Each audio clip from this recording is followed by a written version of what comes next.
আসসালামু আলাইকুম রহমতুল্লাহি ওয়া বারাকাতুহু। আপনারা দেখতে পাচ্ছেন যে আমি কিন্তু এটা এর ভিতরে আছে চাল কুমড়ো প্লাস ডাউল। এটা সকালবেলা মেশিন থেকে এইভাবে করে নিয়ে আসছি।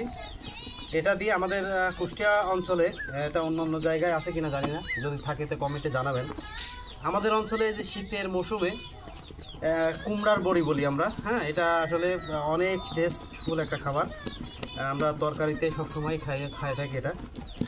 তো সেটারই কার্য চলমান এখন। এটা প্রসেসিং অনেক কষ্টসাধ্য। ডাউল ধোয়া লাগে, তারপরে কুমড়া করা লাগে, সেটাকে আবার ফিশে এইভাবে নিয়ে আসে, আবার এইভাবে ফেনা করতে হয়। তা না হলে বড়ি নষ্ট হবে, মানে হবে না, ভালো হবে না, বড়ি সাদা হবে না, লালচে হয়ে যাবে।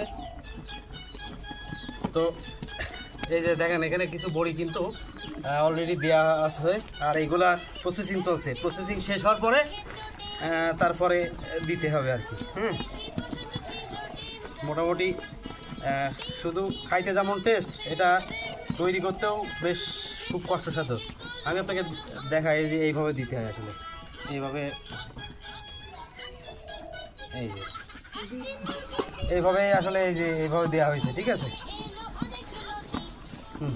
ঠিক আছে, মানে এখানে অনেকেই কাজ করছে, তো সবাইকে দেখানো পসিবল না, শুধু আমারটাই দেখালাম।